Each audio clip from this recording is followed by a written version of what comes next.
Boa noite, amigos. Boa noite, amigos da Rede Amigo Espírita. Eu, Mauro Guimarães, falando direto da minha casa aqui no Rio de Janeiro. Estou iniciando a transmissão. Mais uma segunda-feira de estudos. Sempre agradecido pela Rede Amigo Espírita que nos fornece esse espaço de integração, de conhecimento, de estudo, de espaço seguro para todos nós, que a gente pode expor as nossas possibilidades, as nossas capacidades, dizer.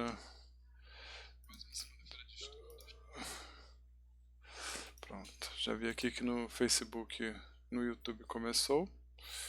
Deixa eu só verificar se também começamos no YouTube. Desculpa, no YouTube já começou. Deixa eu ver só no Facebook, confirmar aqui se também já começou a apresentação. Só um segundo.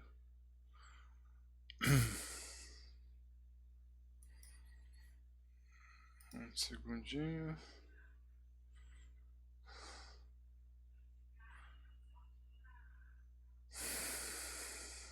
Então, um pouquinho lento aqui a transmissão. Meio que está começando tudo ao mesmo tempo. Mas a gente dá um jeito. Aqui. Pronto, já achei também no YouTube. Estamos bem de YouTube também.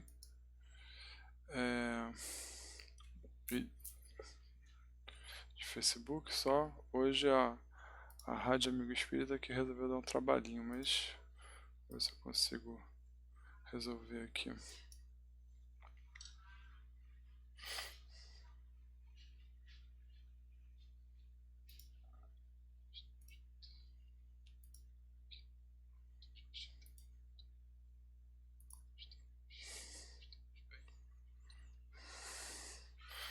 Pronto.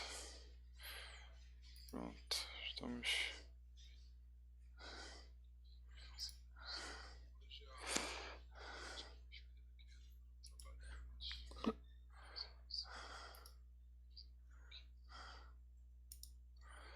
Enquanto isso, eu estou compartilhando aqui com o meu público a transmissão do Facebook, deixando meu coraçãozinho. Pronto. Hoje não teremos Rádio Amigo Espírita. Ela não tá a fim de começar hoje. Peraí. Pronto, aqui. Mudei aqui. Eu já vi que tá muito em cima aqui o microfone da minha boca. Tá ouvindo minha respiração. Já corrigi isso. Pronto. Então vamos aos nossos boas noites. Um segundo. Aqui, preparando aqui o pessoal do YouTube para mostrar. Aí. Pronto. Então vamos começar o nosso boa noite, como sempre pelo YouTube. Começando o boa noite pela Luísa Medeiros, seja bem-vinda. Alice Araújo, Daniel Rosa, Geilda Araújo, Elisa Cruz, boa noite. Dete Laporte, Carla Rezende, boa noite. Marlene Oliveira, Rita Conceição, Abílio Elias, Laila Oliveira, Rosinéia Sensi Lenfers, boa noite, sejam bem-vindos. Karina Evangelista, Maria Terezinha Locks Henrique, boa noite. Carmen Marques, boa noite. Acho que eu já tinha dado boa noite. Sandra Souza. Vamos ver quem mais está ouvindo. Carlos Henrique. Iane Santos Pinheiro, boa noite. Sueli Salles, boa noite. Paulo Costa.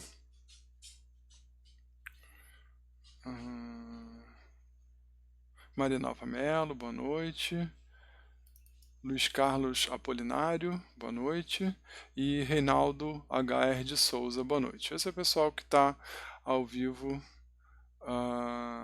por enquanto, no Facebook, desculpa, no YouTube. Agora a gente vai ver o pessoal do Facebook. Desculpa aqui os atos falhos, gente, mas é porque, como tá meio em crise aqui, o computador tá um pouco lento, aí eu tô só acertando aqui.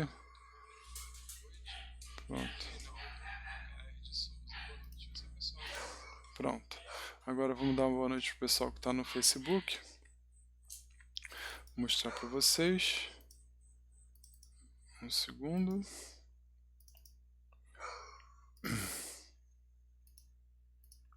Aí, esse é o pessoal que está no Facebook. Então, no Facebook,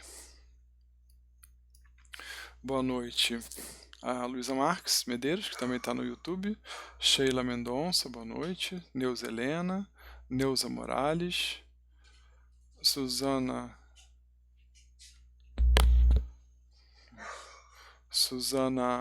Roxane, é isso? Roxane, Cristina Lavarini, Carmen Borges, Débora Tassiane, Sinajara Torres, Paulo Costa, Mariane Ime Atanásio, Neuza Oliveira, já falei. Não, Neuza Oliveira, boa noite. Helena Bulhões, boa noite. Paulo Costa está assistindo, também está no YouTube. Dália Oliveira, Edila Maria, Ana Perdigão, Sônia Conti, Fânia Santos, Janete Brasil, Flávio Luiz Duarte Souza, Dina Moraes, Darcy Siqueira e Fran Rocha. Sejam todos bem-vindos a essa noite de estudos. Como sempre, muito agradecido pela presença de vocês. É uma felicidade, de fato, poder dividir esse espaço. Vamos então fazer a nossa prece. Só acertar aqui, que a câmera está muito para cima. Vamos fazer a nossa prece para a gente poder começar o nosso estudo.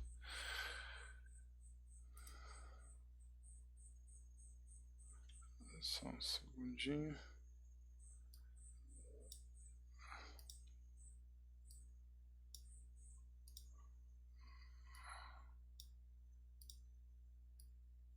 Peraí que não tá. Aí. Pronto. Agora sim. Tudo resolvido. Vamos fazer a nossa prece então.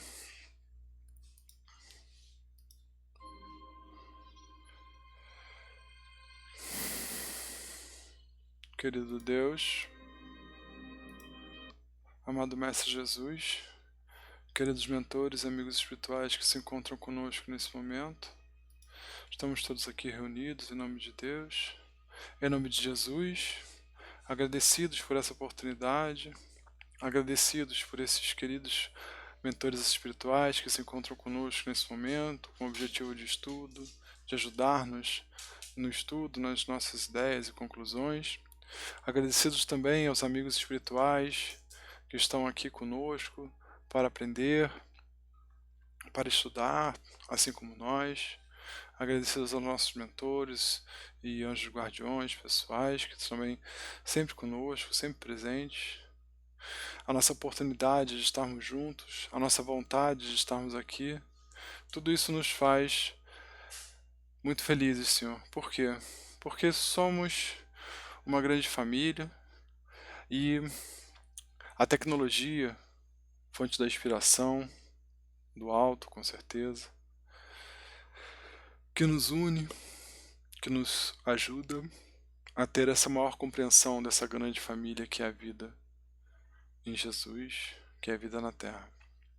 Todos partilhamos, todos convivemos, todos aprendemos. Querido Deus, gostaríamos de agradecer também pelas páginas maravilhosas de Francisco Cândido Xavier, que nos abre tantas possibilidades de crescimento e aprendizado. Agradecido pelo trabalho incansável deste médium maravilhoso, a coragem de André Luiz de nos relatar os frutos das suas experiências. Agradecidos por estarmos aqui juntos, hoje, mais uma vez, aptos, preparados, sentados. Nós pedimos tão somente nesse momento que as vibrações do alto possam alcançar os nossos cérebros, as nossas almas. Essas vibrações possam interferir e ajudar, estimulando as nossas vibrações de pensamento, mentalização, imaginação, para que possamos receber o estudo de hoje da melhor forma possível, aprendendo os conhecimentos, mas mais do que isso, encontrando em nossas vidas a aplicação direta de tudo que leremos aqui hoje. Pedimos então, Senhor, em seu nome, que possamos dar por iniciada essa noite de estudos. Graças a Deus. Bom, gente, mais uma noite de estudos. Como vocês perceberam, eu não fiz a leitura do Evangelho. Não fiz porque realmente esqueci de abrir o Evangelho para fazer a leitura. Não vou falar, deixei para depois. Não, eu não abri mesmo. Então eu vou abrir agora. A gente vai sortear uma leitura. E não tem problema, que vale a intenção. A gente vai continuar harmônico, vai continuar ajudando, né? Vamos ver aqui qual a nossa leitura de hoje. Tá aqui, ó. Pronto. É do capítulo de número 7, eu vou mostrar para vocês. Evangelho. Aqui. Então, capítulo de número 7 do Evangelho segundo o Espiritismo, Bem-aventurados os pobres de espírito, tá? O item é o item de número 12, o item do estudo, tá? Esse item traz para nós, como eu sempre gosto de explicar aqui, o fruto dos estudos de Allan Kardec nas reuniões públicas, às quais ele participava, tá? O item é de número 12. Homens, por que vos lamentais das calamidades que vós mesmos acumulastes sobre vossas cabeças? Desprezastes a santa e divina moral do Cristo. Portanto, não fiqueis admirados de que a taça da maldade e da injustiça haja transbordado por toda parte. O mal-estar se generaliza. A quem isso se deve, senão a vós mesmos, que procurais incessantemente destruir-vos uns aos outros? Não podeis ser felizes sem benevolência mútua, mas como a benevolência pode existir juntamente com o orgulho? O orgulho, eis a fonte de todos os males. Dedicai-vos, pois, a destruí-lo, se não quereis que as suas funestas consequências se perpetuem. Só existe um meio que vos oferece essa oportunidade, mas ele é infalível. Tomai a lei do Cristo, lei que haveis repelido ou falseado na sua interpretação, como regra invariável da vossa conduta, porque tendes em tão grande estima o que brilha e encanta os olhos em lugar do que vos toca o coração. Porque o início da opulência é objeto das nossas adulações, enquanto que só tendes um olhar de desdém para o verdadeiro mérito que se oculta na obscuridade. Quando um rico devasso, perdido de corpo e de alma, se apresenta em qualquer parte, todas as portas lhe são abertas, todos os olhares se voltam para ele, enquanto que dificilmente se dignam conceder uma saudação ao homem de bem que vive de seu trabalho.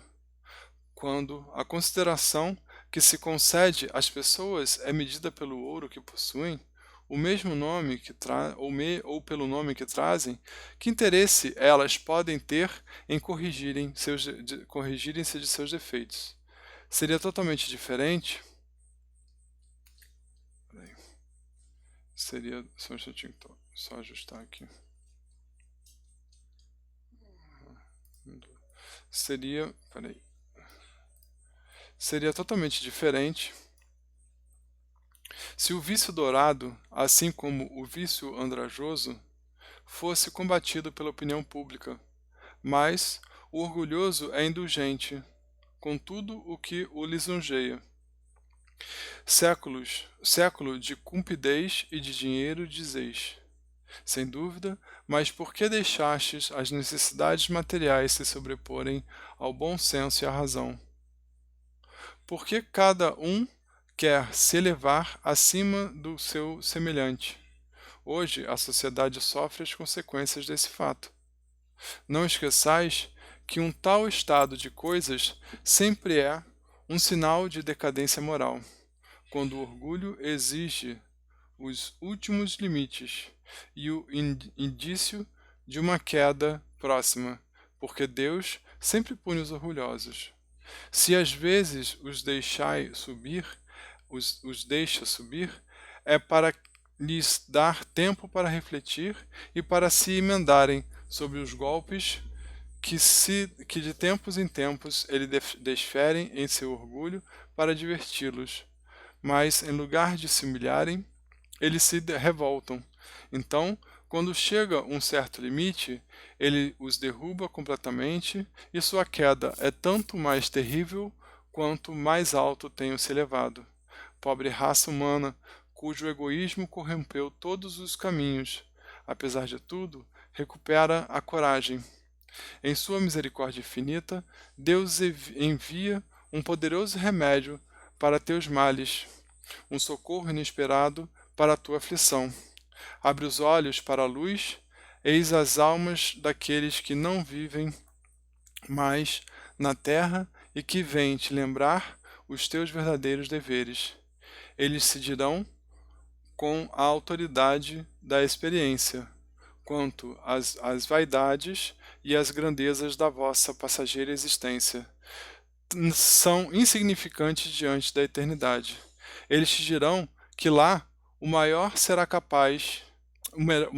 aquele que foi o mais humilde entre os pequenos da terra, que aquele que mais amou seus semelhantes é também o que será o mais amado no céu, que os poderosos da terra, se tiverem abusado da sua autoridade, serão reduzidos a obedecer aos seus servidores, que a caridade e a humildade, enfim, essas duas irmãs, que andam sempre de mãos dadas, são os meios mais eficazes para se obter a graça diante do Eterno.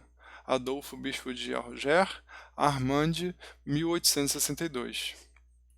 Bom, é interessante a forma como o Adolfo coloca, né? Lembrando que são espíritos como nós, tá? Que pelo profundo conhecimento das leis divinas e do homem, contribuíram para,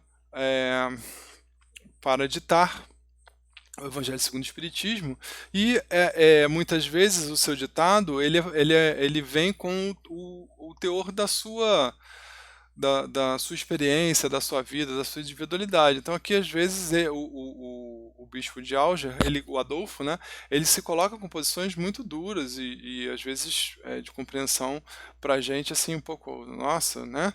Por quê? Porque é a história desse espírito que trouxe a comunicação.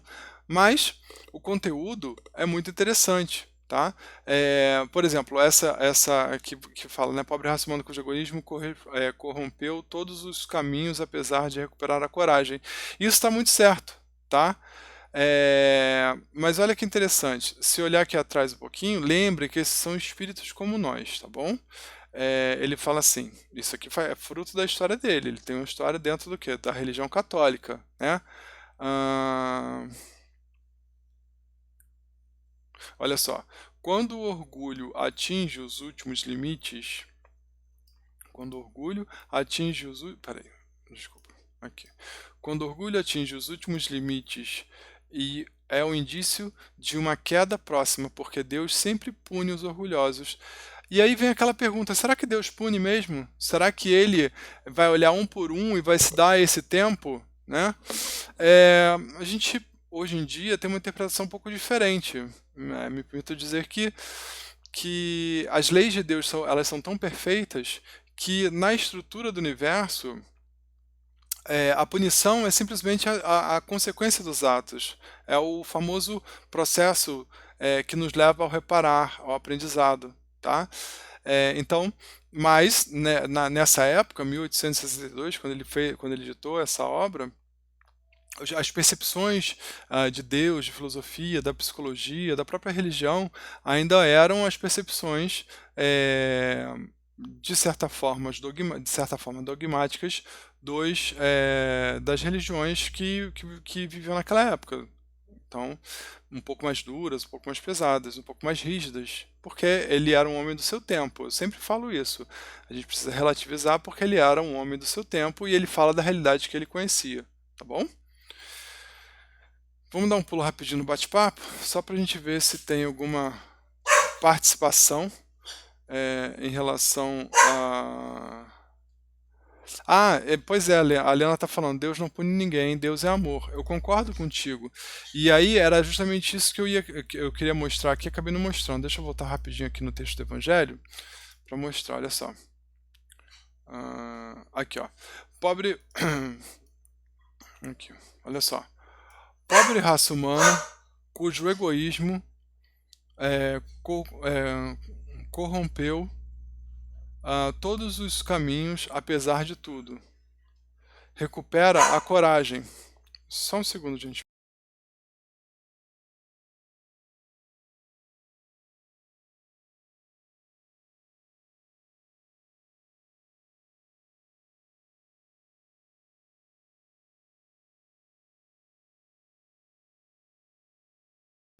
Desculpa, gente. Olha só. Aí fala assim: pobre raça humana cujo egoísmo corrompeu todos os caminhos, apesar de tudo, recupera a coragem. Ou seja, uma mensagem. Aí ele muda a mensagem e fala assim: uma mensagem de esperança, né? Recupera a coragem, porque foi o seu egoísmo que levou você a esse revés todo, né? E aí ele fala: em sua misericórdia infinita, né? Então, aí existe essa visão contraditória do Deus da igreja. Né? Em sua misericórdia infinita, Deus envia um poderoso remédio para teus males, um socorro inesperado para as tuas aflições.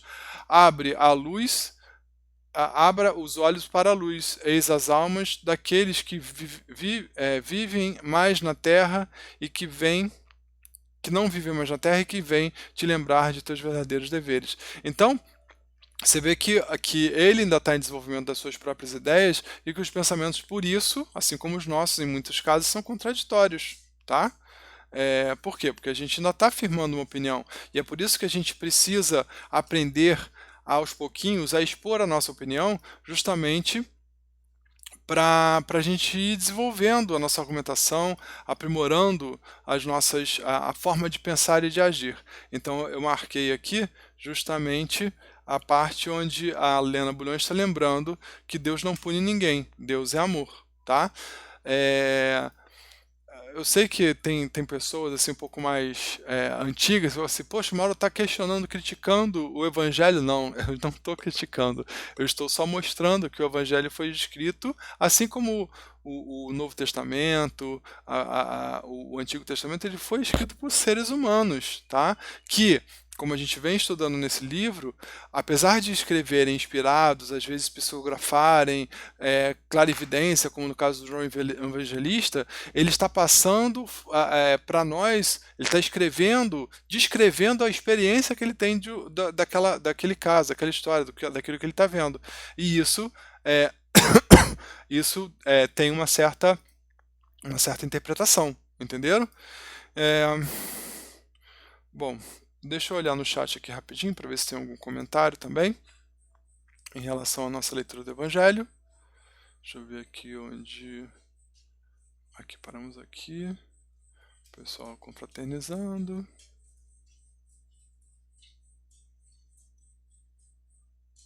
Boa noite, Rita de Cássia. Que Deus nos apare a todos sempre, né, Rita? Boa noite, Teca Filho, Casa Verde. Pessoal, tudo que entrou um pouquinho depois, serão todos muito bem-vindos, tá?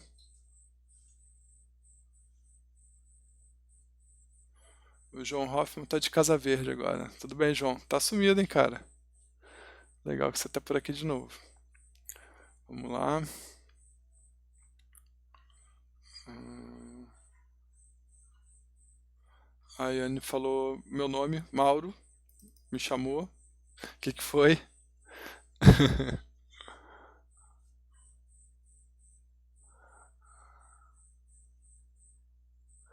Ah, a Rosinete tá falando assim, Mauro, eu te percebo um tanto cansado, que Deus te abençoe por todo o bem que tens feito em nos auxiliar na compreensão dessas obras tão importantes. Obrigado, Rosinete. Eu tô um pouco cansado, sim. É uma fase um pouco estranha.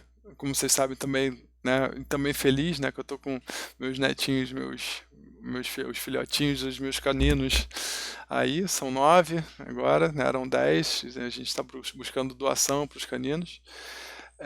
Mas enfim, tenho acordado muito cedo e eu tô fazendo jornada dupla, né? Eu trabalho, volto para casa, cuido dos netos, fora os estudos, fora o trabalho. Assim, são fases. A gente vai se alimentando direitinho, tentando repousar quando pode, para aguardar que passe, porque passa. O Daniel está falando assim, Mauro, um bom exercício para trazer a admiração recíproca, sem distinção, com humildade. Seria dizer ao próximo com igualdade fraterna, como se estivéssemos no plano espiritual onde não há superior. Então, existem pessoas, em qualquer plano de existência, existem pessoas que têm, para determinados assuntos, maior compreensão que nós, tá? Assim como nós, para determinados assuntos, temos maior compreensão do que elas. Eu entendi o que você quer falar. O que deve vigir, achei aqui, ó. Eu estava procurando no texto essa parte, que eu acredito que você esteja falando dessa parte aqui, Daniel, que eu acho importante, eu realmente acho importante. Vou mostrar para vocês. Olha só. É assim, ó. O mal-estar se generaliza. A quem isso se deve, senão a vós mesmos que procurais incessantemente destruir-vos uns aos outros. Então, aquela rixa, o tempo inteiro todo mundo se bicando, querendo provar que sabe mais do que o outro, que pode mais do que o outro, que é melhor sucedido que o outro, tá? Não podeis ser felizes sem benevolência mútua, mas como a benevolência pode existir juntamente com orgulho. Então, essa frase aqui é linda, tá? Não tem como a gente ser feliz se nós não tivermos a reciprocidade da benevolência, ou seja, se nós não formos benevolentes com o outro e o outro benevolente conosco. Mas aí tem um grande passo, tá? Porque o orgulhoso vai falar assim, só vou ser benevolente com ele se ele for benevolente comigo, né? Mas aí que está a questão, né? Alguém tem que dar o primeiro passo. Então, que seja eu que baixe um pouquinho a minha pontinha de orgulho e seja eu benevolente, aquele que aceita com o maior desejo de bem e de amor é, aquela outra pessoa, né? Mesmo que ela seja orgulhosa, até para, pelo exemplo, de repente, a gente conseguir convencê-la, ou que seja, se ela não quiser ser benevolente conosco também, gente, assim, façamos a nossa parte, tá? Se a pessoa não quiser corresponder, paciência, paciência, tá? O que importa é a consciência tranquila do nosso serviço bem feito, tá bom? E aí ele fala, orgulho, eis a fonte de todos os males, né? Então, essa que é a questão. Muitas pessoas estão pensando, por que eu faço isso? Estou fazendo porque é meu direito. Ou pessoa, por que você não comprou um presente, não fez o agrado, não mandou uma mensagem, não ligou para desejar feliz aniversário? Porque ele no meu aniversário não mandou presente, não me ligou, nem lembrou de mim. Então também não vou fazer não. Esse é o orgulhoso, tá? Esse é orgulhoso. E esse é aquele cara que fica cutucando o outro, porque o orgulhoso quer ser o centro das atenções. Se ele não se sente o centro das atenções, ele fica cutucando, botando defeito, tá? Ah, Aí ele fala que assim, ó, só existe um meio de vos oferecerdes essa oportunidade, mas ela é infalível.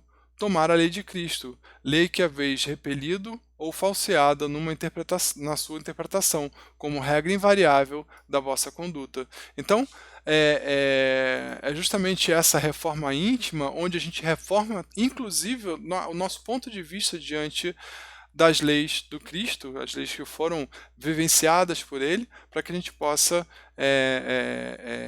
também amadurecer espiritualmente, tá bom?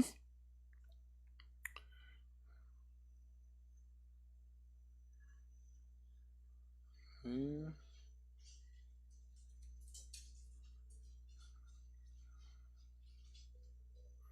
hum, a Karina Evangelista está falando assim: muitas vezes nos vemos submetidos às mesmas situações desagradáveis nas quais fomos motivos de tristeza para alguém.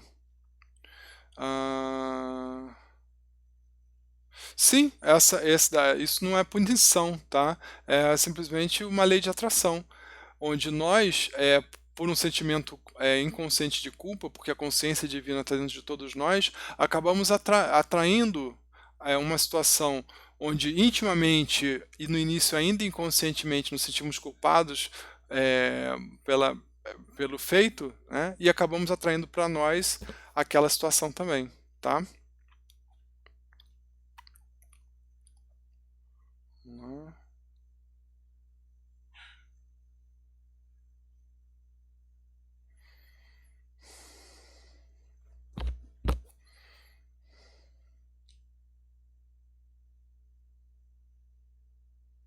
Tá. Boa noite, a Carmen. Tem várias pessoas, o Marcos, o Thiago, várias pessoas que entraram um pouco depois.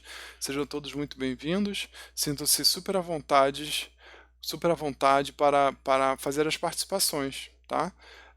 Os comentários. Podem dizer se concordam ou não concordam com o que eu estou falando. Podem argumentar, por favor. Tá? Me ajudem a raciocinar. A Lena está falando assim, ó, temos que pedir a Deus para nos mudar, assim teremos melhor, assim entenderemos melhor o outro. Então, Lena, Deus não nos muda, não existe mágica nesse processo, tá?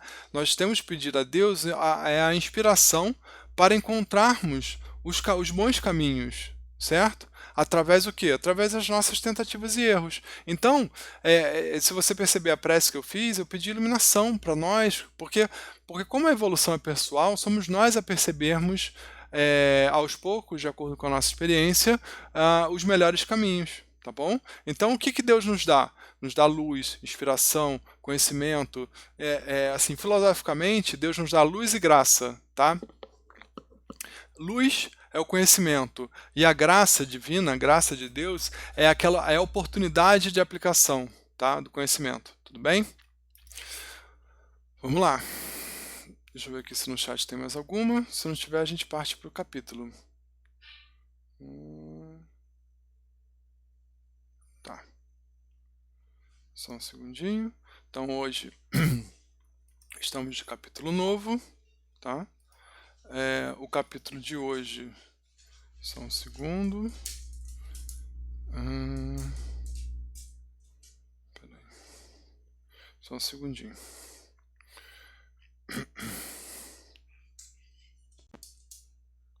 Deixa eu só conferir aqui, porque tem uns dias que os capítulos estão com a ordem invertida. É isso mesmo. O nosso capítulo de hoje é o capítulo de número 13, intitulado Pensamento e Mediunidade. E a aula que é de 14, é número 14, por isso que eu me confundi um pouquinho, tá? Então, vamos lá ao capítulo de número 13.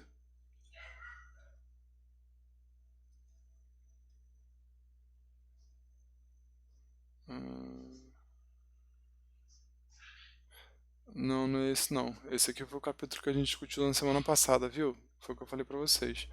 O capítulo de estudo de hoje, tá? É o capítulo Em Serviço Espiritual, tá bom? O capítulo se chama Em Serviço Espiritual. Depois eu vou pedir pro José Aparecido fazer essa correção e eu vou fazer a correção também lá na playlist, tá bom? Deixa eu só mandar uma mensagem aqui pro José Aparecido.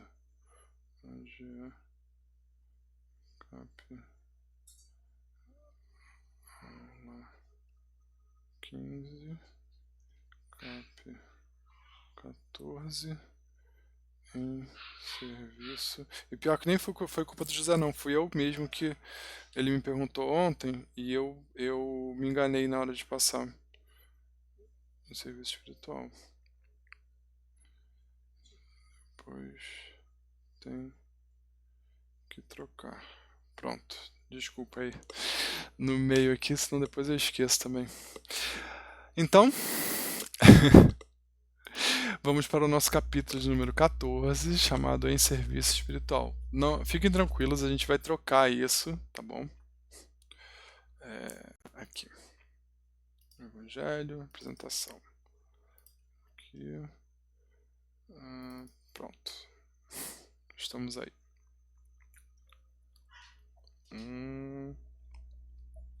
Vai.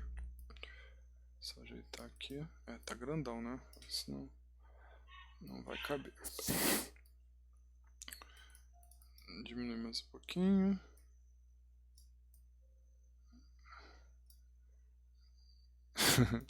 Diminui mais um pouquinho. Pronto, aí ó. Tamanho grandão, todo mundo consegue enxergar. E a gente vai seguindo o estudo. Então, nosso livro, a capa é essa, tá? Nos Domínios da Mediunidade, essa capa atualizada. Chico Xavier é o médium que escreveu o livro. O espírito que ditou o livro é o André Luiz. Esse é o 8º livro da coleção A Vida no Mundo Espiritual, tá? Estamos na edição de número 9, se eu não me engano, a 9ª edição. Enfim, vamos estudar, tá bom? Em serviço espiritual. Distanciamos-nos da instituição quando o marido distanciávamos da instituição quando o marido desencarnado de Dona Celina, cuja presença assinaláramos no decurso da reunião, se aproximou de nós. Vocês lembram que o irmão da Dona Celina, ele apareceu na reunião, queria conversar com ela, só que ela falou que ali não era o momento, que eles iam conversar mais tarde. Vocês lembram disso? E aí eu dei um coraçãozinho pra ser. Como é que é assim? Peraí. Assim, como é que faz o coraçãozinho assim? Coraçãozinho pra Celina, tá? Que manteve o foco na reunião e o objetivo, né? E aí ele se aproximou do grupo, tá? Demonstrava conhecer nosso orientador, porque estacou do nosso lado e exclamou: meu caro assistente, por obséquio, Aulus apresentou-nos o novo amigo. Só um segundo.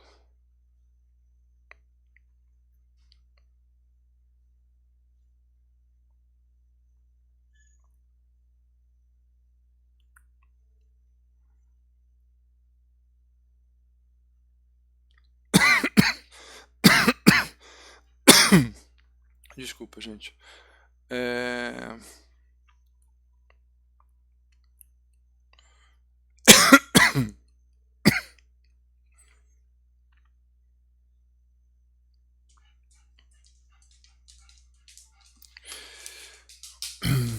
Meu caro assistente, por obséquio, Aulus apresentou-nos o novo amigo. É o nosso irmão Abelardo Martins. Foi o esposo de nossa cooperadora Celina e vem se adaptando aos nossos regimes de ação. Via-se de pronto que Abelardo não era uma entidade de escola. As maneiras e a voz traíam-lhe a condição espiritual de criatura ainda profundamente arraigada aos hábitos terrestres. Meu caro assistente, continuou inquieto, venho rogar-lhe auxílio em favor de Libório. O socorro do grupo melhorou-lhe as disposições, mas agora é a mulher que piorou, perseguindo-o. Conte conosco, aderiu o orientador de boa vontade. Contudo, é importante que Celina nos ajude. E afagando-lhe os ombros, concluiu: volte à companheira e tão logo se desligue Celina do corpo pela influência do sono, traga em sua companhia, a fim de que possamos seguir todos juntos, aguardá-lo-emos no jardim próximo. O interlocutor afastou-se contente enquanto penetrávamos enorme praça arborizada. Detivemo-nos a esperar dos companheiros. Detivemo-nos à espera dos companheiros, e aproveitando os minutos, Aulus se reportou à solicitação recebida. Abelardo interessava-se por Libério dos Santos, o primeiro comunicante daquela noite, que víramos amparado por intermédio de Dona Eugênia, e alongando explicações, informou-nos que o esposo de Dona Celina vagueara por muito tempo em desespero. Na experiência física, fora um homem temperamental e não se resignara de imediato às imposições da morte. Arbitrário, atrabiliário e voluntarioso, desencarnara muito cedo, em razão dos excessos que eliminaram a força orgânica. Tentou em vão. Só um segundo, gente. Obrigado. Tentou em vão obsidiar a esposa, cujo concurso reclamava, qual se lhe fora simples serva. Reconhecendo-se incapaz de vampirizá-la, excursionou alguns anos no domínio das sombras, entre espíritos rebelados e irreverentes, até que as orações da companheira, coadjuvadas pela intercessão de muitos amigos, conseguiram demovê-lo. Curvara-se, enfim, à evidência dos fatos. Reconheceu a impropriedade da intemperança mental em que se comprazia, e depois de convenientemente preparado pela assistência do grupo de amigos que acabávamos de deixar, foi admitido numa organização socorrista, em que passou a servir como vigilante de irmãos desequilibrados. Tão logo o assistente completou a rápida biografia, Hilário considerou curioso. O contato de Abelardo suscita indagações interessantes. Continuará ele, porventura, em comunhão com a esposa? Só uma pausa aqui rapidinho, antes da gente ver a resposta à pergunta do Hilário. Olha que interessante. Eu sempre falo isso aqui, tá? Sempre falo isso aqui. O Abelardo, ele, como a gente viu, ele era...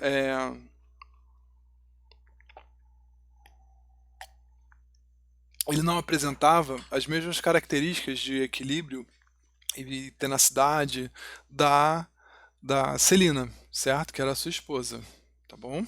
Só confirmando aqui. É Celina, exatamente. E quando ele desencarnou, ele acabou indo para as zonas de trevas, foi lidar com outros tipos, com espíritos também trevosos.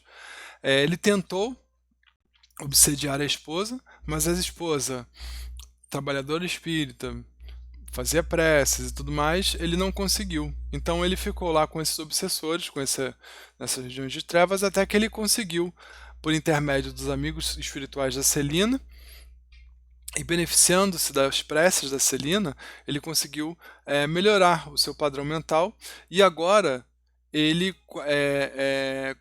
estava trabalhando na assistência, tá aqui, ó, reconheceu a propriedade da intemperança mental em que se comprazia, e depois de convenientemente preparado pela assistência do grupo de amigos que acabamos de deixar, foi admitido numa organização socorrista em que passou a servir como vigilante de irmãos desequilibrados.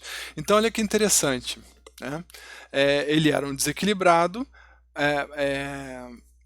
enfim, curvou-se as evidências de que aquilo ali só levava ele à tristeza, certo? E o afastava, obviamente, da Celina, e foi, aos pouquinhos, sendo preparado para trabalhar na vigilância dos irmãos desequilibrados. Por quê? Porque isso é o que eu sempre digo aqui. Todos os mentores das obras de André Luiz, de alguma forma, eles passaram pelas situações às quais eles auxiliam hoje. Porque eles conhecem a vibração da dificuldade, daquela dificuldade. Eles conhecem, eles sabem perceber quando algum espírito ou alguma pessoa, alguma alma, né, algum espírito encarnado, vai sucumbir, vai passar por dificuldades. Então, ele passou justamente a servir como vigilante dos irmãos desequilibrados, porque ele, há pouco tempo atrás, relativamente pouco tempo atrás, era um desses desequilibrados, e nada melhor do que alguém que já viveu a situação para reconhecer e trabalhar no auxílio àqueles que ainda vivem nessa situação penosa. Tá? E aí o Hilário perguntou o contato com o Abelardo, sucinta e indagação interessante. Aí ele falou assim: continuará ele, porventura, em comunhão com a esposa? E essa é uma boa pergunta, por quê? Porque existe uma diferença vibracional notória, e a gente lembra da reunião pública, da reunião pública não, desculpa, da reunião mediúnica, que o Abelardo apareceu tentando conversar, falar com a esposa, e a esposa virou para ele e falou: agora não, nós vamos conversar sim, mas mais tarde. Agora eu tenho um trabalho aqui a cumprir, né? E ele saiu, certo? Então, ele ainda é um espírito vacilante que ainda não tem vamos dizer assim, ainda não tem a percepção do momento, da cerimônia, o que é necessário naquele momento. Por isso que ele queria falar com a Celina, certo? Provavelmente, de repente, até para falar do Libório. Mas, enfim. Então, essa pergunta é válida. A gente tem a Celina, que já está mais madura espiritualmente, melhor preparada espiritualmente, e o Abelardo, que ainda está começando, mas já está trabalhando no auxílio. Será, né, que porventura a comunhão, eles continuarão em comunhão? Né? E aí, a resposta: sim, elucidou o orientador. Esse é o Aulus falando. O amor entre ambos tem profundas raízes no pretérito. Apesar da diferença em que se exprimem, uma outra boa pergunta, né? Por que não? Acaso o Pai Celestial deixa de amar-nos, não obstante as falhas com que pautamos ainda a vida que nos é própria? Realmente, concordou meu colega, um tanto desapontado. Este argumento é indiscutível. Entretanto, Abelardo religou-se à mulher. Perfeitamente. Nela encontra valioso incentivo ao trabalho de autorrecuperação e em que estagia. Mas, na posição de espíritos desencarnados, chega a partilhar-lhe o templo doméstico, tanto quanto lhe é possível. Por haver descido consideravelmente na indisciplina e a perturbação, ainda sofre as consequências desagradáveis do desequilíbrio a que se rendeu. E por esse motivo, o lar terreno, como a ternura da esposa, é o maior paraíso que poderá receber por enquanto. Diariamente, se entrega ao serviço árduo na obra assistencial em favor de companheiros ensandecidos. Mas descansa, sempre que oportuno, no jardim familiar, ao lado da companheira. Uma vez por semana, acompanha-lhe o culto íntimo de oração, e é-lhe firme associado nas tarefas mediúnicas. E todas as noites em que se sentem favorecidos pelas circunstâncias, consagram-se ambos ao trabalho de auxílio aos doentes. Não foram apenas cônjuges conforme as disposições da carne, são infinitamente amigos, e Abelardo agora procura aproveitar o tempo a benefício do seu reajuste, sonhando receber a esposa com um novo título de elevação, quando Celina for novamente trazida à pátria espiritual. Isso, porém, é comum? A separação dos casais é apenas imaginária? Um caso não faz regra, ponderou o assistente bem-humorado. Onde não prevalecem as afinidades do sentimento, o matrimônio terrestre é um serviço redentor e nada mais. Na maioria das situações, a morte do corpo somente ratifica uma separação que já existia na experiência vulgar. Nesses casos, o cônjuge que abandona o envoltório físico se retira da prova a que se submeteu à maneira de um devedor que atingiu a paz do resgate. Todavia, quando os laços da alma sobrepairam as emoções da jornada humana, ainda mesmo que surjam o segundo casamento, ainda mesmo que surja o segundo casamento para o cônjuge, que se demora no mundo, a comunhão espiritual continua sublime em doce e constante permuta de variações e pensamentos. Hilário refletiu alguns momentos e conjecturou. A travessia pelo túmulo impõe efetivamente ao espírito singulares modificações, cada viajor em sua estrada, cada coração com seus problemas. Bem-aventurados os que se renovam para o bem, exclamou Aulus satisfeito. Então vocês vejam, como eu vou continuar a leitura, mas vocês vejam como é interessante. Existe, a pergunta do Hilário era justamente essa. Já que existe uma diferença de maturidade espiritual, de pensamento e propósito grande entre a Celina e ai, esqueci o nome dele agora. É que os nomes são os nomes mais diferentes, né? Cadê? Abelardo, né? Já que existe uma diferença grande entre entre o Abelardo, né, assim, de amadurecimento e de ponto, né, mais de amadurecimento, não de pontos de vista, entre o Abelardo e a Celina, será que eles vão permanecer juntos? Já que, né, aí o Hilário o Aulus faz um apontamento muito importante. Será que Deus não permaneceria junto de nós, já que nós somos tão diferentes dele em harmonia e pensamento? Claro que não, né? Então, é, é, é, é, existem afinidades que unem esses dois espíritos, certo? Então, essas afinidades fazem com que eles permaneçam juntos. No livro Libertação, que a gente acabou de ler, a gente viu como a obsessora, que era a primeira esposa do ferroviário, ela no início era muito revoltada em relação à segunda esposa e depois passou a amá-la e ajudá-la no casamento, certo? Aceitando o segundo matrimônio. Por quê? Porque passou a existir ali uma afinidade de interesses que era justamente possibilitar a nova vida e o resgate do Júlio para ele poder se curar, né, que era o filho em comum aí das duas e do ferroviário.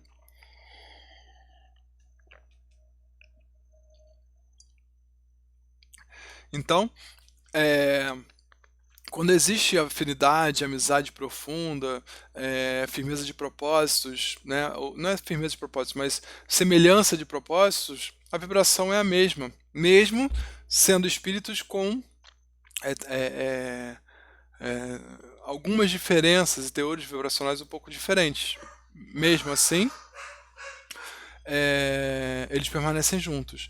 E o Abelardo ele se beneficia muito da união, assim como a Celina. A Celina com paciência e resignação. E o Abelardo, acompanhando ela nas preces, na reunião do Evangelho no lar, uma vez por semana, acompanhando ela em desdobramento, no auxílio às entidades carentes, eles sempre quando podem, né? Então, é uma união positiva.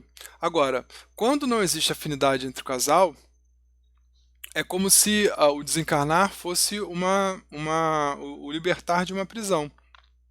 E aí, por não haver afinidade, cada alma vai seguir o seu caminho. Tá? O espírito segue o seu caminho, a alma segue o seu caminho na Terra. E aí, aquele projeto encarnatório terminou ali. Aquele projeto de união encarnatória terminou ali, tá bom?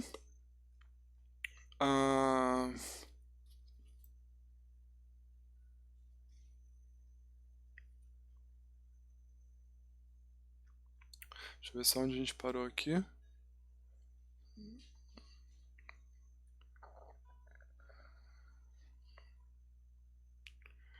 Acho que eu avancei. Aqui. Bem-aventurados os que se renovam para o bem. Falando aí de Abelardo, né? O verdadeiro amor é a sublimação em marcha através da renúncia. Quem não puder ceder a favor da alegria da criatura amada, sem dúvida saberá querer com entusiasmo o carinho, mas não saberá coroar-se com a glória do amor puro. Tá? Isso aqui eu acho que é a parte mais importante que a gente poderia ter lido até agora nesse capítulo. Olha só. O verdadeiro amor é a sublimação em marcha, através da renúncia. Então, o verdadeiro amor é o crescimento, o desenvolvimento, o aperfeiçoamento daquele espírito, tá? Em marcha, ou seja, isso implica em marcha contínua. Então, em marcha significa que ele está ali funcionando, tá? Então, o verdadeiro amor é a sublimação, a iluminação daquela pessoa em contínuo movimento, tá? Através de qual ferramenta? Da renúncia. Por quê? Porque todos nós, quando amamos, cada vez que a gente diz sim para um ser amado, nós estamos dizendo um não para nós mesmos, tá? É assim que funciona, porque nós somos indivíduos, então, por sermos indivíduos, temos interesses próprios. Então, se a gente diz sim ao nosso ser amado, para o que seja, programação, ir no cinema, a gente come arroz ou come feijão, qualquer coisa, tá? Quando a gente diz um sim, não necessariamente, a gente vai estar, e a gente tinha um outro ponto de vista, a gente está dizendo um não para nós. Então, através do verdadeiro amor, a gente já começa a aprender a exercer a renúncia. Tá? A renúncia aos nossos próprios quereres, entendendo que nós temos muito mais a ofertar do que jamais imaginamos, porque amamos. Tá? E aí ele faz uma comparação aqui do que renuncia por amor e aquele que não quer ceder. Quem não quer ceder, quem não puder ceder, tá, a favor da alegria da criatura amada, sem dúvida saberá querer com entusiasmo e carinho, mas não saberá coroar-se com a glória do amor puro. Certo? Por quê? Porque quem não quiser ceder, ou quem não puder ceder, vai entrar naquele amor negociação. Tá? Então, vai falar assim, eu não vou ceder agora porque, poxa, não tô afim, mas aí vem a cobrança, sabe? Poxa, você não vai comigo hoje no shopping? Pô, no outro dia você queria ir não sei aonde, lá na loja de ferramentas, eu fui contigo, eu não quero nem saber de ferramentas. Agora, no dia que eu quero ir no shopping, você não vai comigo? Entenderam? Entenderam? Né? Então, isso que eu acabei de falar é um exemplo de amor não renúncia, tá? É de um amor negociado, ou seja, faz-se em troca de algum benefício da outra pessoa, tá bom? Continuando. Depois da morte, habitualmente, aprendemos no sacrifício dos próprios sonhos a ciência de amar, não segundo nossos desejos, mas de conformidade com a lei do Senhor. Mães obrigadas a entregar os filhinhos à prova de que necessitam, pais que se veem compelidos a renovar projetos de proteção à família, esposas constrangidas a entregar os maridos a outras almas irmãs, esposos que são impelidos a aceitar a colaboração das segundas núpcias no lugar de que foram desalojados. Tudo isso encontramos na vizinhança da terra. A morte é uma intimação ao entendimento fraternal. E quando lhe não aceitamos o desafio, o sofrimento é o nosso quinhão. Então, a morte é a morte do corpo físico, né? Onde quando a gente deixa absolutamente tudo na Terra, certo? Nada vai com a gente, absolutamente nada. Nada material que eu digo. Então, fica esposa, fica filho, fica marido, fica, enfim, ficam bens, né? Ficam dívidas, tudo isso fica na Terra, certo? E junto com tudo isso, a fonte das nossas preocupações diretas. Então, por exemplo, vou dar o exemplo de um pai de família que trabalha para dar uma condição digna para sua casa. Né? E aí, e isso é muito importante, porque isso é uma das causas de processo obsessivo, de perturbação espiritual do espírito ou processo obsessivo na família. Quando ele morre, ele fica preocupadíssimo, porque quem é que vai. Se a casa ficou sem o provedor, né? Se houver afinidade por aquela casa, por aquelas pessoas, ele vai ficar muito preocupado, porque quem vai fazer aquele papel? E ele tem que aprender a abrir mão, porque aquelas pessoas precisam daquela vivência sem aquele guarda-chuva protetor em cima deles. Então, existe um fundamento maior nisso, certo? E aí ele termina falando assim: tudo isso encontramos na vizinhança da terra. A morte é uma intimação ao entendimento fraternal. Mais do que isso, ela é uma intimação à força da abnegação. Tá? E quando lhe não aceitamos o desafio do entendimento fraternal, sofremos o sofrimento a nosso quinhão. Então, por exemplo, se eu não aceitar que adveio a morte, que eu morri, e que aí aquelas pessoas que eu dediquei tanto tempo para que elas ficassem bem terão que aprender a se virar sozinhas e eu não tenho muito como intervir nisso, enquanto eu não aceitar, se eu não aceitar, eu vou transformar em sofrimento. Se eu não aceitar que a pessoa, minha pessoa, né, querida, que eu devotei boa parte da minha vida, pode encontrar uma outra pessoa para continuar a sua jornada na Terra, se eu não aceitar, o sofrimento é meu. Eu já passei, eu não, para aquelas pessoas, entre aspas, né, eu não existo mais, ou seja, não estou ali presente, não existo mais fisicamente. E deixei um espaço, certo? Então, e aí a gente precisa aprender que todas as pessoas são irmãs, né? No outro dia eu estava pensando sobre isso. Eu frequentava um centro espírita que falavam sempre de uma entidade que era a entidade que dava nome ao centro, né? E falava assim, e uma das pessoas quando fazia prece falava assim, fulana de tal, mãezinha querida. Mas em realidade, mas ela não, obviamente não era mãe, aquela entidade que dava o nome ao centro espírita não era a mãe dela, mas ela a colocava nessa posição de mãe. Mas em realidade ela não era mãe, ela era irmã, né? Era uma irmã. Por quê? Por quê? Porque no fundo, somos todos irmãos, somos todos filhos de um Criador, né? Então, a morte, tá? É uma intimação, um entendimento que fraternal, ou seja, entendimento entre irmãos, tá bom? Bom, e com largo sorriso juntou: quando o amor não sabe dividir-se, a felicidade não consegue multiplicar-se. Então, fica aí o recado, tá? Mais uma vez, vou ler de novo. Quando o amor não sabe dividir-se, a felicidade não consegue multiplicar-se, tá? Então não há felicidade em multiplicação, nem para você, nem para as pessoas que vão perceber aquela vibração triste, melancólica, e podem sofrer com isso. Não há felicidade, tá? É, simplesmente porque não houve esse desenvolvimento do desapego que leva justamente a essa divisão fraternal que ele chamou, ou seja, essa compreensão de que as pessoas que continuaram na Terra, além de nós, né, nós não continuamos mais, mas elas precisam continuar vivendo, tá? Continuar experienciando. Se a nossa experiência já acabou e a delas não, significa que elas ainda têm muito a experienciar nessa vida, tá bom? Bom, vamos dar um pulinho rapidinho no bate-papo. Tá desorganizado aqui. Eu dei uma mexida. Aqui, ó. Pronto. Dá um pulinho no bate-papo para ver como estão as coisas. Aqui.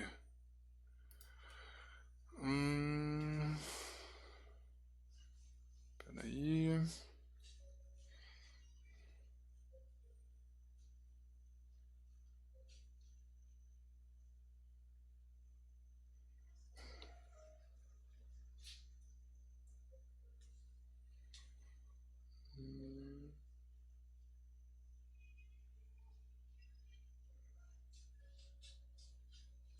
O José Maria Oliveira tá falando assim: humilde de hoje, orgulhoso de ontem.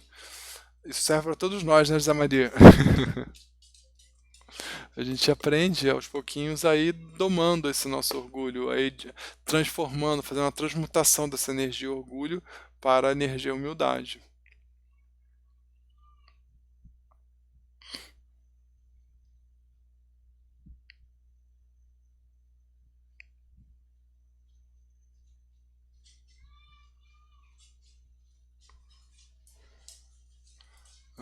O Tiago José está falando assim pra gente, ó. Mauro, ontem em palestra de Anete Guimarães, ela sugeriu que se temos o Cristo como guia e modelo, devemos buscar o conhecimento de seus ensinamentos, como por exemplo o Sermão da Montanha. Tá? Sim, porque particularmente Sermão da Montanha, Tiago, é considerado uma das maiores obras de filosofia espiritualista da nossa humanidade, tá? Da humanidade aqui, da experiência terrestre, na Terra, né? Então, sim, é importante que nós conheçamos, por quê? Porque Jesus veio falar das leis de amor, que fazem parte das leis naturais ou leis divinas. Mas não só veio anunciar essas leis, como também vivê-las. Vivê-las e ajudar aquelas pessoas que caminharam com ele ao longo dos 3 anos de apostolado de Jesus a compreender o que ele queria dizer com aquilo, através da vivência simples, certo? Então, quando nós temos Cristo no coração, quando nós resolvemos eleger a figura de Cristo, né? Do ser ungido, aquele ser iluminado, né? A forma de honrar esse guia é conhecer os seus propósitos, conhecer os seus princípios, conhecer a sua moral. Então eu concordo com ela. Nós, sim, precisamos, se nos dizemos seguidores de Jesus Cristo, a nossa primeira posição é conhecer, né? Não é ser um especialista, mas conhecer a sua proposta, conhecer os seus passos, tá? Para em seguida dar aí sim, a grande revolução, que é justamente, revolução não é a melhor palavra, mas a grande, o nosso, o nosso grande passo em relação à nossa maturidade, porque a revolução é forçada, tá? Isso aqui é consciência.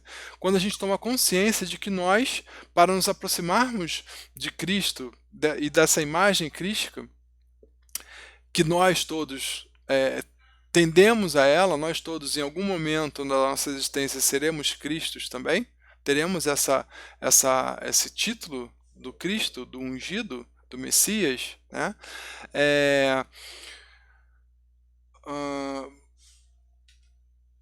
Porque estamos aprimorando a nossa existência, vivenciando uma moral superior, tá?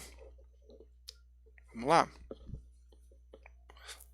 Não tem como a gente é importante que eu estou falando que a gente precisa conhecer, não precisa ser especialista, não preciso sair, estudar teologia não, eu preciso conhecer ali aqueles princípios ético-morais e me conhecer, me trabalhar para aprender a colocar esses princípios éticos morais em prática na minha vida, tá bom?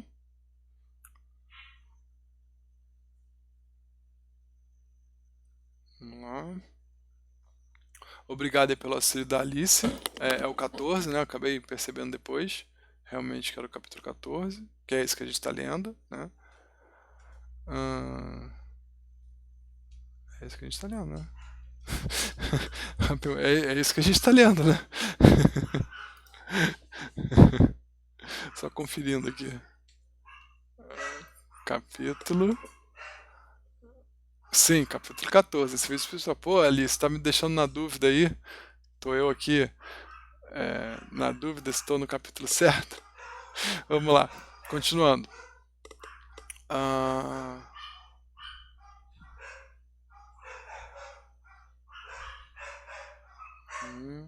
A Carmen Ferreira tá falando assim, eu não recebi a notificação do estudo, é porque esse estudo tá pela Rede Amigo Espírita, tá bom, Carmen? Talvez você tenha que ativar o sininho lá.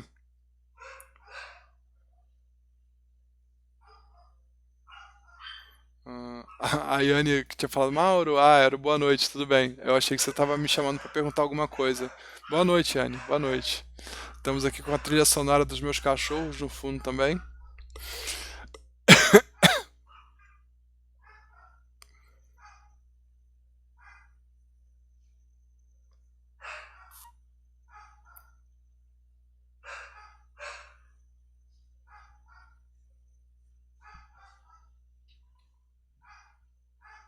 Aí ela falou, eu tenho muito hábito de manter as coisas no plano mental. Desculpe. Não precisa pedir desculpa não, Yane. Eu tô brincando contigo. Tá tudo bem.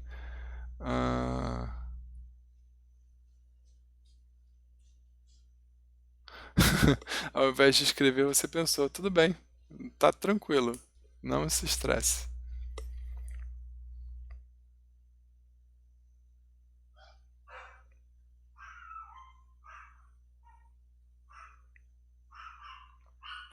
O Daniel Rosa está falando assim, Mauro, se Abelardo obteve uma tarefa relevante, mas ainda com amor possessivo por Celina, dependerá de sublimar seu amor para ascender em maiores tarefas junto dos benfeitores que o tutelam?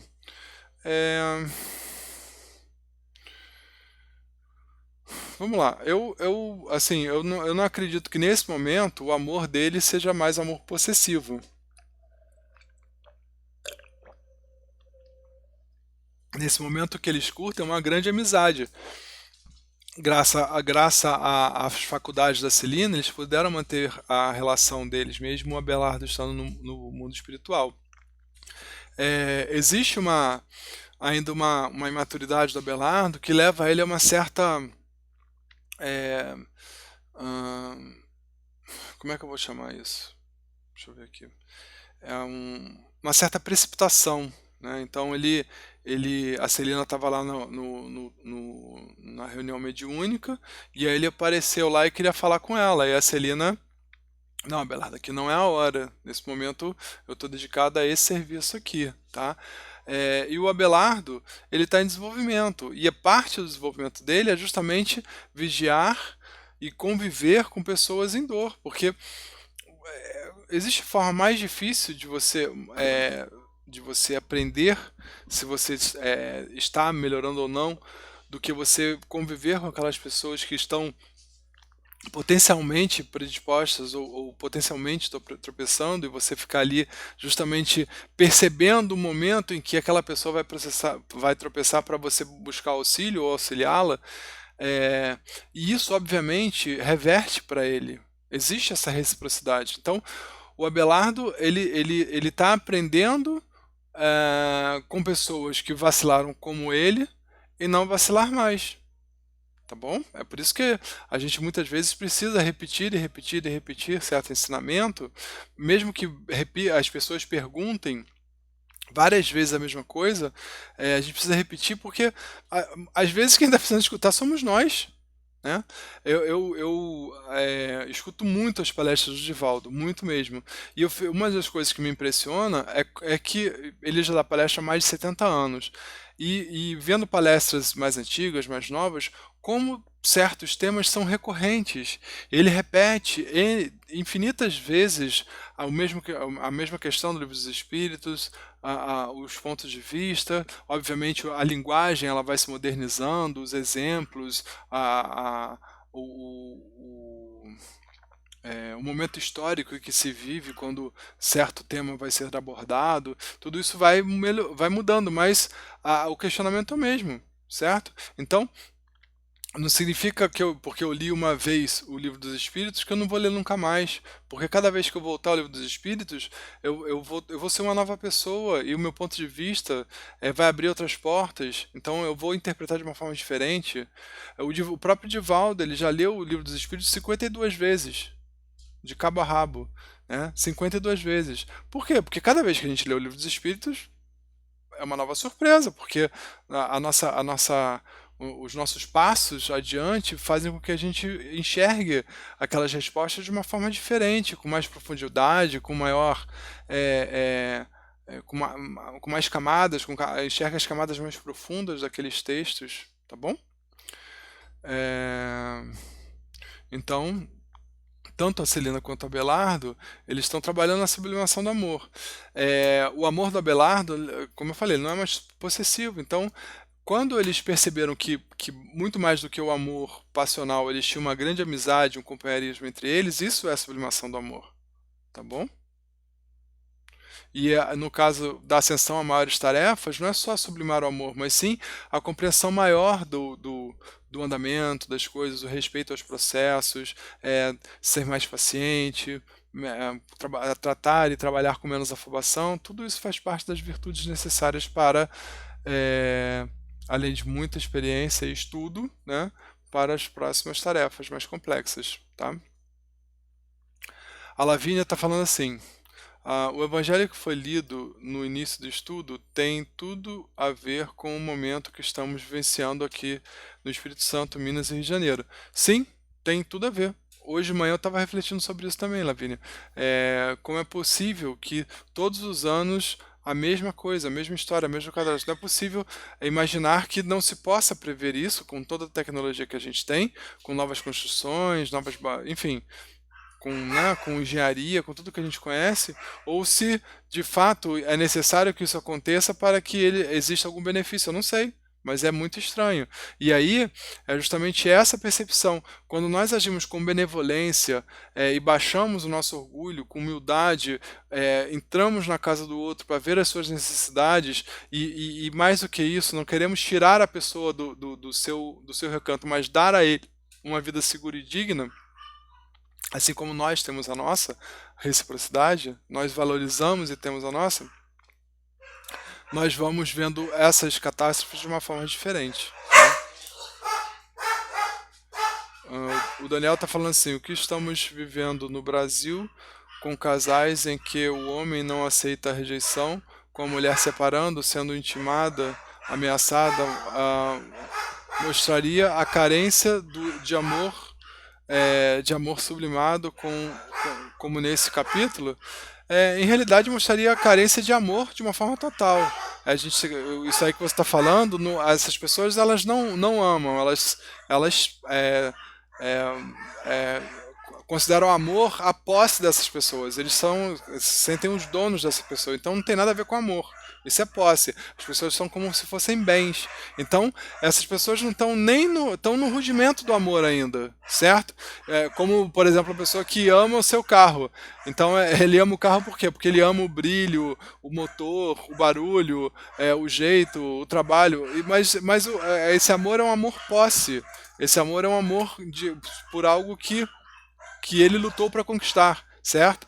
E aí, o amor sublimado é justamente um amor que a gente luta para manter e não para conquistar. Ele existe, né? E nós mantemos aquela chama acesa, tá bom?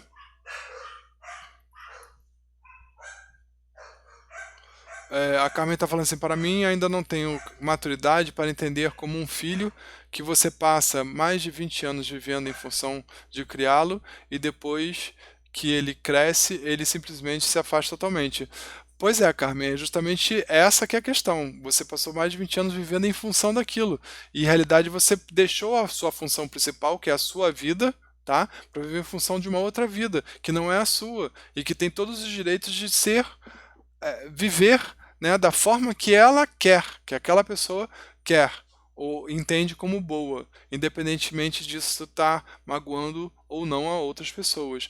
Então, a questão aqui não é entender como alguém vive assim, é entender que isso existe, que existe essa possibilidade, mas mais do que isso, compreender que ninguém vai ficar eternamente perto da gente, absolutamente ninguém. E aí a gente tem que é isso que está falando ali. Quando existe a morte, existe um grande trabalho de desapego, tá? E é necessário que exista essa visão fraternal de que aquele irmão, mais uma vez, o teu filho não é teu filho é teu irmão, Carmen. Tá? Da mesma forma que eu falei, deu exemplo no centro espírita que eu frequentava, que chamava, um certo orador, ela chamava a mentora do centro espírita de mãezinha querida.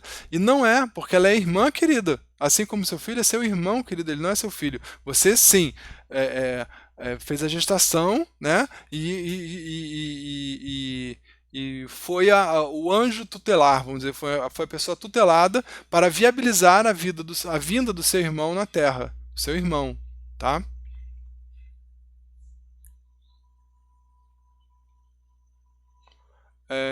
A Alice está mostrando que o título está errado, eu sei, eu já pedi pro Zé Aparecido trocar, depois ele vai trocar isso, tá bom? Capítulo 14, pensamento, não é o pensamento mediunidade, na verdade já estamos no próximo, né? No capítulo seguinte, tá?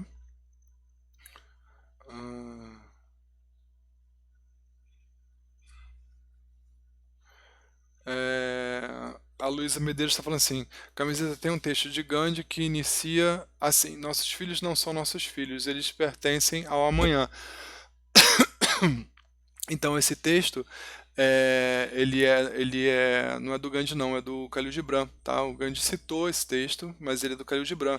Então É, é o que eu falei, os filhos não, os nossos filhos não são nossos, tá? E muito menos filhos. São irmãos, né? Irmãos criados pelo mesmo pai, tá? Esse pai nos deu a tutela de viabilizar a próxima encarnação desse irmão, mas nós não temos nenhuma ingerência sobre o que esse irmão vai querer fazer dessa reencarnação. E aí a gente trabalha o desapego e a gente trabalha esse amor maior daquele que recebe incondicionalmente, tá bom? A Luísa continua falando, são flechas vivas arremessadas pelo arco da vida. Então, isso que você está falando é um poema do Khalil Gibran, tá bom?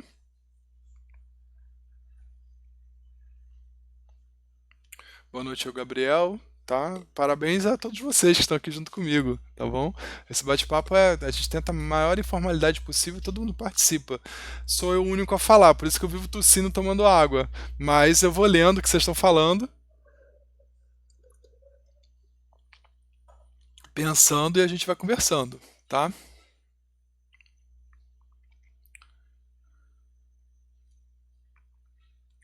É, a Andrea está falando assim, mas eu entendo a Carmen. Sim, eu também entendo. Eu estou conversando aqui do próximo passo, tá? Porque a gente vai o tempo inteiro ser exigido nas nossas crenças, certo? E aí qual é o próximo passo? É continuar revoltado e remoendo e repensando? Não. Vamos pensar no próximo passo, que é a compreensão de que é um irmão. É isso que eu estou falando. A Karina está falando assim: creio que o amor tem de ser independente do reconhecimento do outro. Não é fácil pensar assim, mas sabemos que o verdadeiro amor não espera nada em troca. Perfeito, Karina. É a primeira vez que você vem. Se você veio antes, desculpa, que eu não lembro. Mas eu falo isso quase que todas as aulas, tá? O amor que a gente veio aprender e desenvolver aqui é o amor que tem como uma das virtudes a benevolência. Quando eu estava falando de benevolência, eu estava falando disso. Tá? Importa muito pouco se a gente vai receber benevolência de volta, porque se eu dou benevolência, se eu dou amor, se eu dou indulgência, seja qual for a virtude que eu estou dando, né, e me magoo ou fico na esperança de receber algo em troca, né, é uma visão muito mecânica de algo que não é mecânico, algo que é vivencial, é espiritual, e por isso é psicológico. Então, e na psicologia, as pessoas têm e precisam reagir da forma que elas se conhecem. Então, eu esperar do outro algo, eu estou, na verdade, agindo como um tirano sobre os sentimentos dos outros. Então, eu fiz por você e você tem o dever de fazer por mim. Quem disse? E quem disse que você tinha o dever de fazer? Estão entendendo? A gente faz, as pessoas agem por dever de gratidão, tá? Ah, mas se a pessoa não for grata, outros serão. Ah, mas se não tiver nenhum outro a ser grata, você fez o seu papel. Entenderam? A Andrea está falando assim, por que afastar totalmente o filho de um sentimento de ingratidão? Dá um sentimento de ingratidão, apesar de saber que a gente cria para o mundo mesmo. Então, é verdade, mas esse filho está vivo. Não seria muito pior se o afastamento fosse de fato, se esse filho tivesse falecido? Então, aí você está falando assim, ah, meu filho optou por não falar mais comigo. Beleza. Mas e se você criou tão bem aquele filho que ele conseguiu alcançar a sua maturidade necessária da programação reencarnatória daquela vida e ele falece? Não tem mais nada para fazer aqui. Ele vai embora. E aí? A gente vai reclamar de quê com quem? Né? Então, então ele faleceu porque ele cumpriu a missão espiritual dele e aí ele voltou para o mundo espiritual. Beleza. E por que, que ele, não, ele tem ficado do nosso lado para manter a sua missão espiritual aqui na Terra encarnado? Será que nesse afastamento ele não está cumprindo a missão espiritual dele? O planejamento reencarnatório dele? Será que para ele, para ele cumprir o planejamento reencarnatório dele, ele vai ter que ficar debaixo da minha asa o tempo inteiro? E será que ele vai cumprir se ele ficar o tempo inteiro debaixo da minha asa comigo protegendo? Entenderam? Você falou tudo agora, Carmen. Precisa entender que amar é desapegar. Sim, concordo. A Karina está falando assim: quando voltamos realmente os nossos olhos para a vida espiritual, temos plena consciência de que as relações são aprendizado. E como o Mauro acabou de falar, somos todos irmãos. Sim, a constante inter-relação, por isso que eu sempre falo aqui, poxa, conversa comigo, fala, expõe os seus pensamentos, justamente para a gente poder o quê? Amadurecer os nossos. A gente só amadurece a nossa vida ela se constitui o tempo inteiro de uma vida de relação. Tá? Desde quando o nosso espermatozoide e o nosso óvulo se relacionaram e formou esse corpinho aqui que está falando com vocês, essa pessoa barbuda, começou a vida de relação. Minhas células se relacionando, todo mundo se relacionando, eu me relacionando com o útero da minha mãe, e depois eu nasci, me relacionava com ela, e comecei a me relacionar com meu pai, com meus irmãos, com as pessoas, com os meus parentes, né? E a vida é inteira de relações fraternais. Somos todos irmãos, certo? E como somos irmãos, estamos no planeta de provas e expiações, somos bastante passíveis de falha, passíveis de dificuldade, né? E o que, que a gente chama de falha? Falha é uma pessoa não retribuir o meu amor? Será que isso é falha? Ou isso é ensinamento para mim? Que o meu amor não necessariamente tem que ser retribuído. Vamos lá. A Karina falou que é o segundo estudo que participa. Então desculpa, Karina, se eu não. Desculpa, tá bom? Se eu não me lembrava. A Andrea Alves está falando assim, não devemos mesmo criar expectativas em relação aos outros. Sim, porque se a gente fizer isso, a gente vai estar semeando frustração sempre. A Carmen falou, Deus me livre, né? Quando eu falei que imagina se o filho se encarnasse, né? É verdade, mas ainda dói. Sim, Carmen, mas quem está sustentando essa dor é você, tá? Então isso aqui, né? Você não pode falar, é verdade, tá? Mas ainda dói. Então, assim, você está em contradição. Se você aceita isso como verdade, não pode mais doer. Você tem que se livrar dessa dor, tá bom? Você tem que deixar essa dor passar. Na verdade, você está transformando uma dor que foi saída do filho de casa em um sofrimento, porque você pensa nisso o tempo todo, certo? Então, se você diz que tudo que a gente está conversando é verdade, a dor não cabe, não tem mais espaço, tá bom? A Karina está falando assim, mudar minha visão me ajudou muito, pois eu era muito ciumenta e apegada às pessoas. Depois pude observar que não estava sendo congruente. E claro que com a ajuda de terapia. Sim, a terapia ajuda muito, muito mesmo. Ouviu, dona Carmen? Terapia ajuda muito nesses casos, tá? Por quê? Porque o terapeuta, como ele tem um outro ponto de vista e outra história diferente da nossa, é bem provável que o ponto de vista dele seja diferente do nosso e que ele ajuda a dinamizar o nosso ponto de vista. E principalmente pelo fato dele ser uma pessoa externa ao problema, que vai facilitar a visão do problema, tá bom? A Carmen tá falando, isso é ensinamento pra mim. Com certeza. Absoluta que isso é ensinamento pra você, tá bom? Ah, o Thiago tá falando assim, é difícil amar sem criar expectativas. Em todas as formas de amar, tenho que aprender. É muito difícil amar sem criar expectativas, Thiago, porque quando a gente não se conhece bem, a gente ama no outro aquilo que a gente gostaria de amar na gente, tá? Então, quando a gente não se conhece bem, a gente ama na pessoa que a gente elege como companheira ou companheiro é, o que nós gostaríamos de ser. Então a gente vê no outro o que a gente imagina que fosse o ideal, certo? Mas nós conseguimos nós viver o ideal? Não. Então essa pessoa com certeza vai frustrar a gente, tá bom? A Dete está falando assim, a Dete Laporte, né? As palavras tuas, Mauro, me ajudam muito no meu momento. Gratidão. Eu que fico grato, Dete, de você dar esse depoimento, tá bom? Espero que a gente possa estar junto sempre aí, a gente vai se ajudando. A gente vai conversando, até que, né, a água mole e pedra dura faz um furo, tá bom? É, Deixa eu ver aqui se no Facebook estou mostrando para vocês. Tá em participações. O Flávio Luiz está falando assim: muito produtivo esse estudo, irei pensar sobre o capítulo lido. Ainda não acabou, vamos terminar o capítulo. A Diana está lembrando que cada um tem o seu livre-arbítrio. Exatamente, cada um, tá? Independente de que seja aquela pessoa que a gente dedicou todo o nosso amor e aquela pessoa resolveu caminhar um outro caminho. Tem o seu livre-arbítrio. E eu tenho que aprender a respeitar isso. E amar o suficiente para deixar essa pessoa ir. Ah, a Lena falou, sim, é essa mudança mesmo, nesse sentido de luz, paciência. Sim, paciência é uma benção, é uma luz, é uma virtude, né? Vamos lá.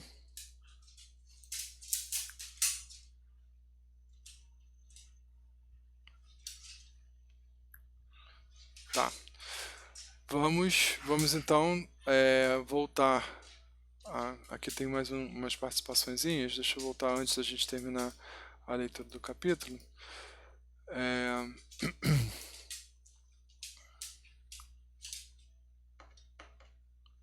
aí.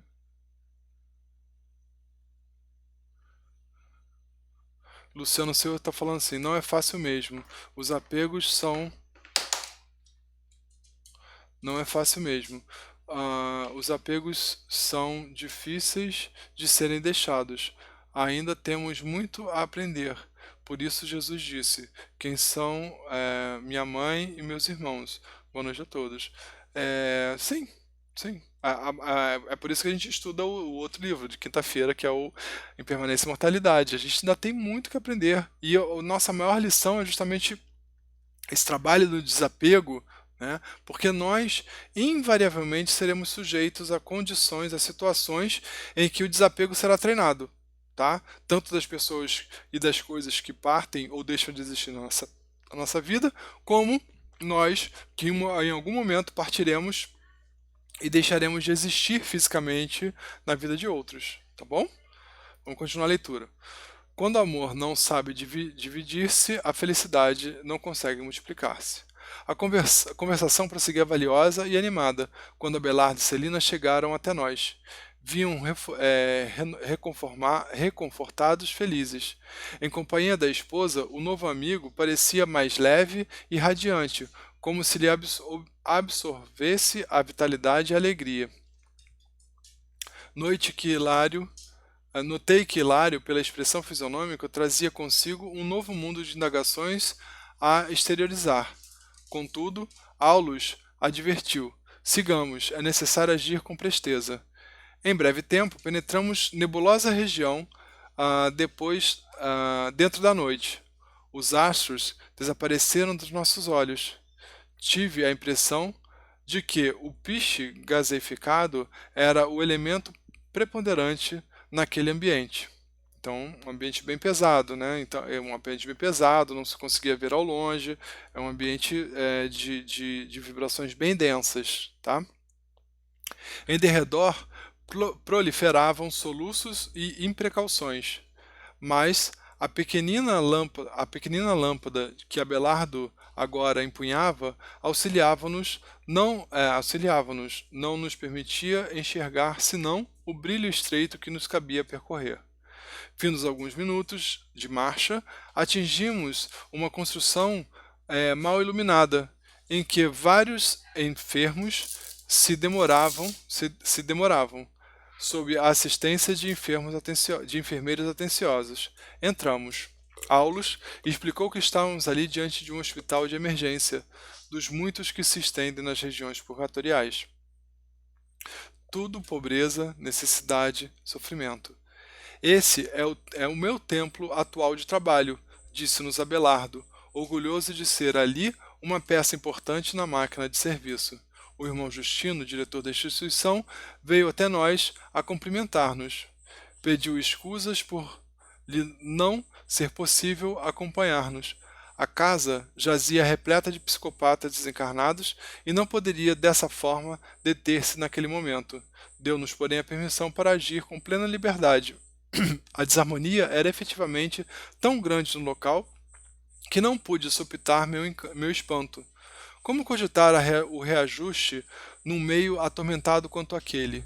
O assistente, contudo, amparou-me, aclarando: Importa reconhecer que este pouso é um refúgio para os desesperados. Segundo a reação que apresentam, são conduzidos de pronto a estabelecimentos de recuperação positiva ou regressam às linhas de aflição de que procederam. Aqui apenas atravessam pequenos estágios de recuperação.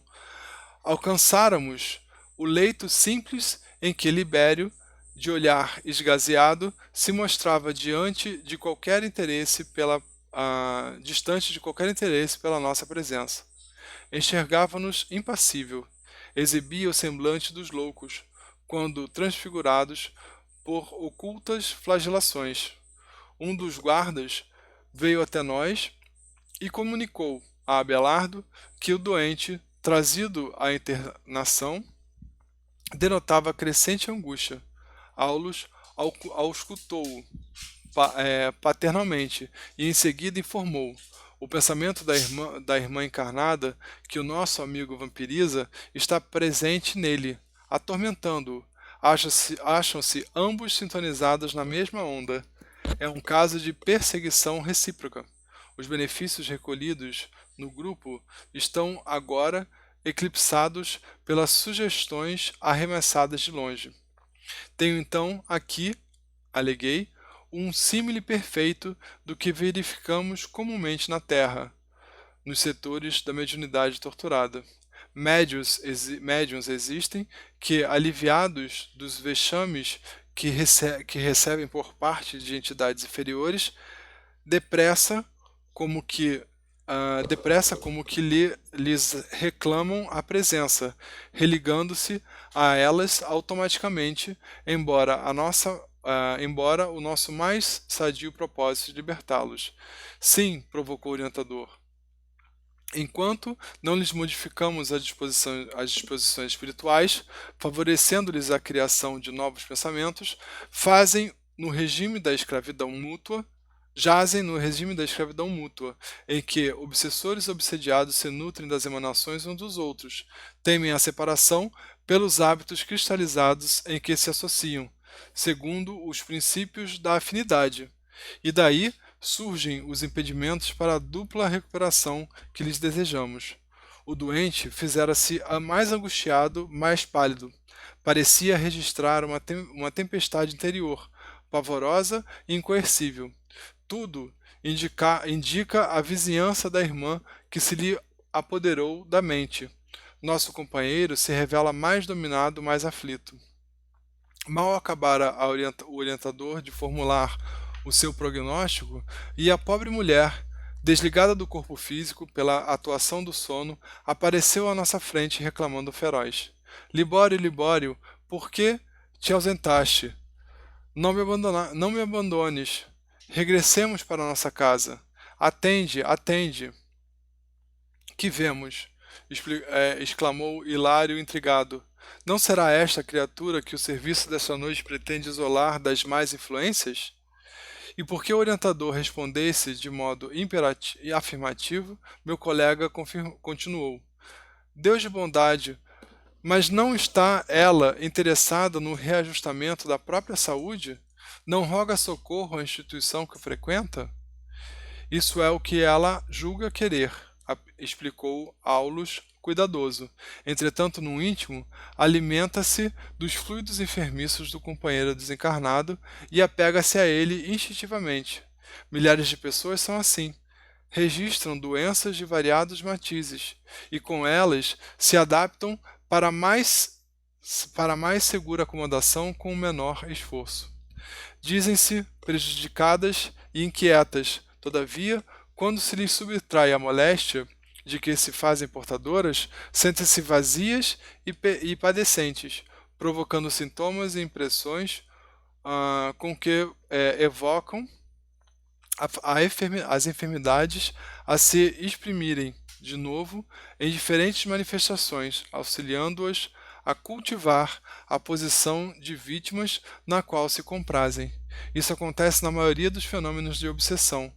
Encarnados e desencarnados se prendem uns aos outros sob vigorosa fascinação mútua, até que o centro da vida mental se lhes altere.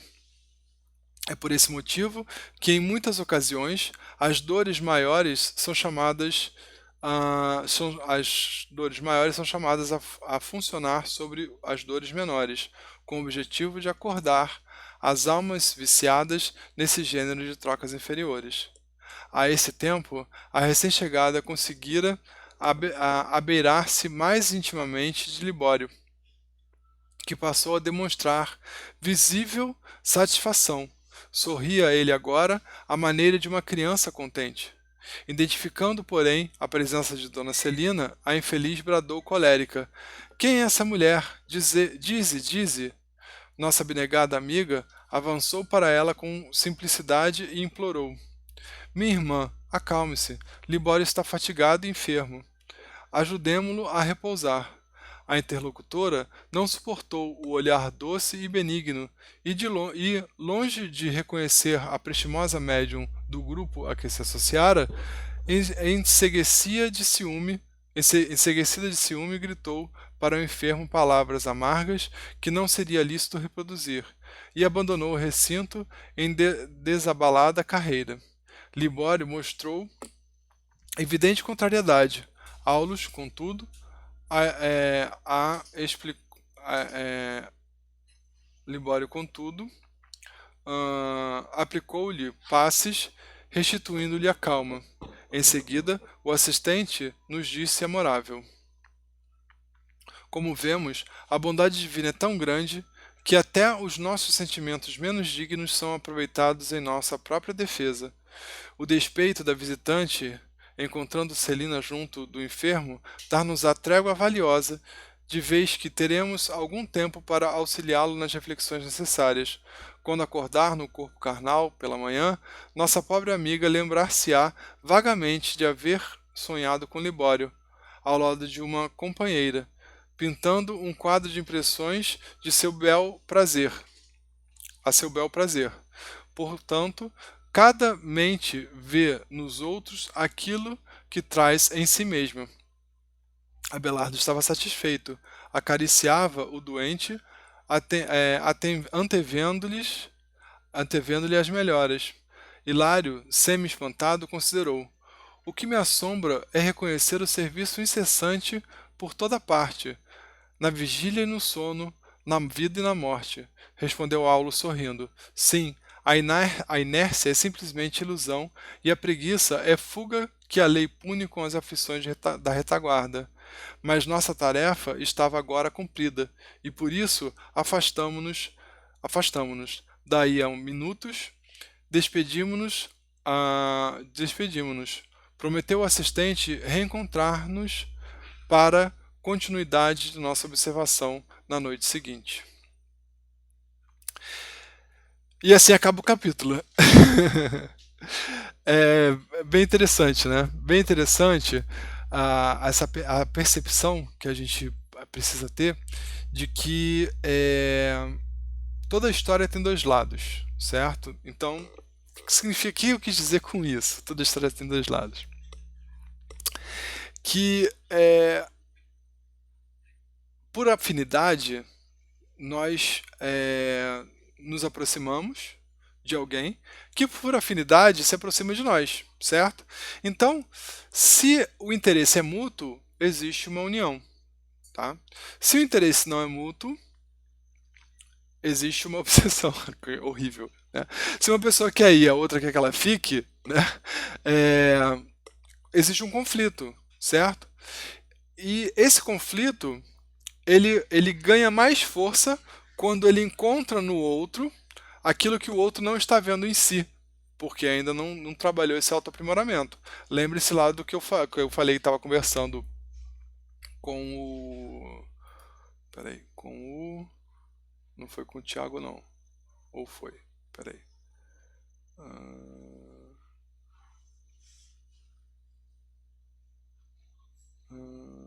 Acho que foi com o Thiago, sim.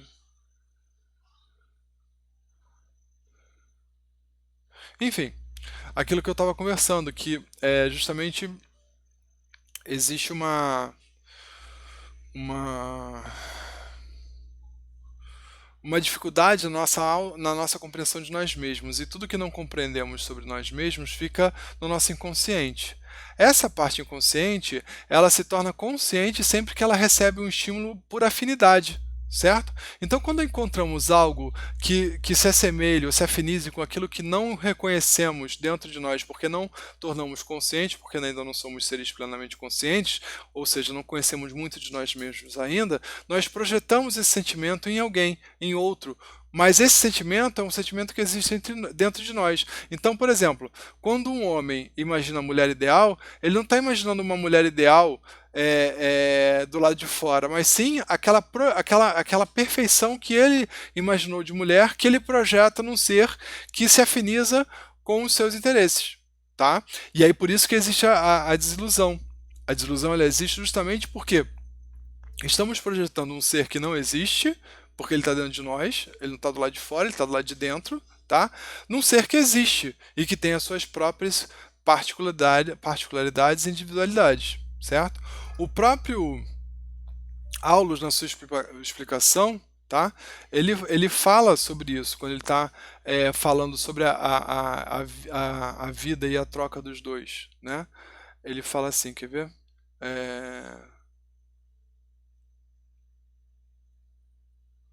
Peraí, deixa eu ver onde é que está isso. Só um segundinho.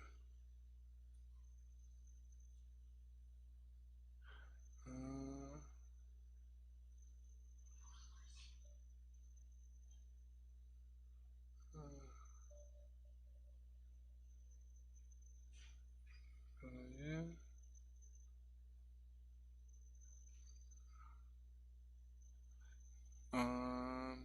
Eu tô lendo aqui aquela parte que ele falou que quando uma pessoa obsediada ou um obsessor é aliviado das suas dores, ele acaba voltando aquela dor, porque você pode tirar a dor, mas você não tirou da pessoa aquela cabeça que construiu aquela dor, certo?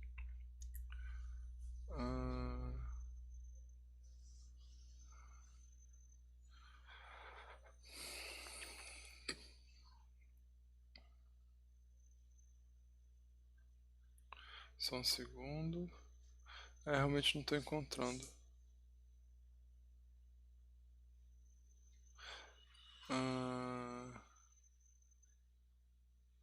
Mas a questão é que justamente as pessoas estão onde está a sua afinidade e elas encontram aqueles que têm a sua mesma afinidade. O desconhecimento de nós mesmos faz com que nós procuremos aquilo que não está realizado dentro de nós, tá bom? É isso que eu queria dizer.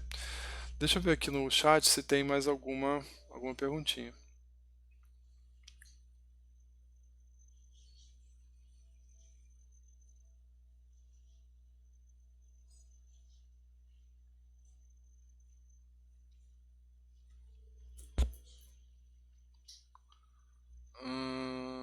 A Alana tá falando assim.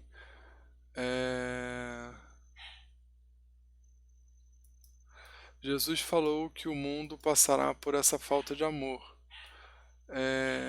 o desamor. E esqueci a passagem. É porque eu entendi o que você está falando. É uma outra visão da vida. Então, esse desamor ele é necessário no nosso crescimento porque o amor passional, o amor posse que a gente estava falando anteriormente, ele precisa ser frustrado, certo? E aí a frustração desse amor imaturo, né, leva ao processo de desamor, que é justamente a gente sai de um pico e vai para um vale, né? A gente oscila, né? Então a gente está aqui no amor, né? Aí esse amor foi frustrado em suas intenções, porque ele não era um amor maduro. Aí a gente vai lá para baixo. Agora a gente desconfia de todo mundo, não há mais nada. Tá totalmente decepcionado por ter amado alguma vez na vida. E aí a gente fica um pouco estagiando aqui embaixo, certo? Até que a gente chega em algum momento que a gente percebe imediatamente que a gente se percebe sozinho, ou se não se percebe sozinho, a gente aos pouquinhos vai amadurecendo para o fato que a gente pode abrir nosso coração de uma forma diferente para outras coisas. E aí o amor começa a surgir de novo, né? Mas não é o mesmo amor, é um amor novo, tá? É um amor que vai passar por vários ciclos de amadurecimento ainda, de amor, desamor, esse ciclo, amor, desamor, amor, desamor, amor, decepção, enquanto houver projeção. Quando a pessoa se amar e se conhecer muito bem, e se amar apesar de todas as suas dificuldades ainda de ser e de existir, das suas dificuldades, ela vai começar a se libertar para esse amor que é incondicional, porque ela vê no outro a mesma dificuldade de amar, entendeu? A mesma dificuldade de ser. E aí ela entende que aquela pessoa tem todo o direito de não corresponder às suas expectativas e ela não tem o menor direito de ter expectativas sobre aquela pessoa, entendeu, Lano? Ou Yanni? O Carlos Henrique está falando assim, Mauro, não entendi a parte que diz cada mente ver com os olhos daquilo que está cada mente ver nos olhos aquilo que está em si. Então, Carlos, esse princípio é justamente daquilo que eu estava falando. A mente, ela vê o que está em si porque a gente vê duas coisas. A gente vê só aquilo que a gente quer ver, e a gente conhece, isso é um ditado, né? Ah, o fulano de tal é terrível, ele só vê aquilo que ele quer. A gente tenta explicar, mas para ele só existe a realidade que ele enxerga, não existe nenhuma outra. Não tem na nossa vida de relação, a gente não conhece essa frase, essa forma de ver. Então, esta é uma das formas de ver, a gente só vê aquilo que a gente quer. Mas isso a gente está falando do que é consciente, tá? Então a gente vê o que a gente quer, porque aquilo estimula a nossa consciência, a gente consegue perceber aquilo e ser estimulado por aquilo. Então a gente segue o que a gente quer. Mas uma grande parte do nosso ser, ele ainda é inconsciente porque não somos seres plenos, não somos seres integrais, não somos seres conscientes, ou seja, a gente não tem a visão integral do nosso ser. Tá? A gente não sabe integralmente o que nós somos e as forças às quais estamos submetidos. E por isso, existem muitas coisas que existem e que passam pela nossa vida, que passam pela área inconsciente. Nós estamos sendo estimulados, sim, mas não tomamos consciência desse estímulo. Essa, inclusive, é uma das formas de sonhar. Ao longo do dia, passamos por pessoas que não imprimem nenhuma significância na nossa consciência, ou seja, nós não tomamos conhecimentos do encontro com essas pessoas, e depois à noite, quando a consciência está descansando, o inconsciente ressurge e essas pessoas com as quais cruzamos, mas não demos atenção na nossa consciência, podem aparecer em sonhos, tá? Então, você fala assim, Mauro, não entendi a parte que diz, cada mente vê nos próprios nos outros aquilo que está em si. Então, por quê? Porque a gente enxerga por afinidade, tá bom, Carlos? Então a gente enxerga por dois tipos de afinidade. E é isso que está passando com a ex-mulher do Libório, que ainda está encarnada.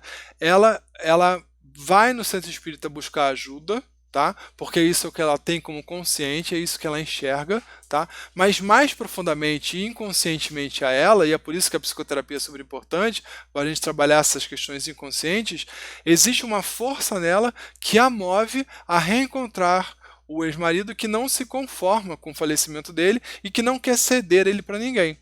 Certo? Quer continuar controlando. Então, esse é o mecanismo de obsessão que existe aí, de um encarnado para um desencarnado nesse momento, tá? Vamos lá.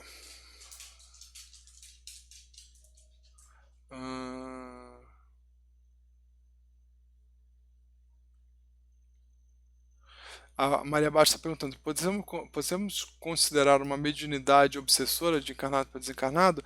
Não, Maria Baixa, não é uma mediunidade, porque todos nós, em desdobramento, estamos em desdobramento do nosso sonho e vamos tão longe quanto o nosso desapego aos bens terrenos permita. Tá? Então, no caso dela, ela entra em desdobramento e ela automaticamente, o inconsciente ressurge e ela vai automaticamente buscar nas zonas purgatoriais, nesse hospital de entidade de sofrimentos, o Libório. Ela nem sabe o caminho, ela vai por afinidade, ela vai sendo atraída, é magnético. A gente já discutiu sobre isso num outro livro, que quando o pedido de socorro no livro Libertação, o pedido de socorro da filha do ferroviário é, é, tracionou, puxou ativamente os benfeitores espirituais para o seu auxílio, tá bom?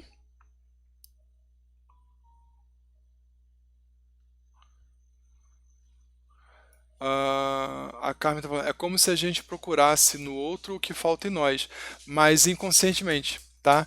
Na verdade, a gente procura nos outros os nossos ideais, também, né, nos outros, a gente procura os nossos ideais não realizados, tá?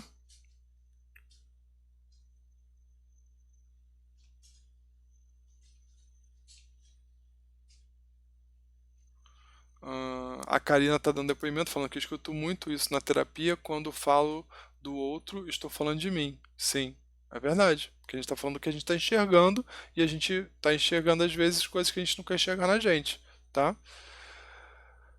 Ah, pronto, acabamos. Vamos fazer a nossa prece de encerramento, tá bom?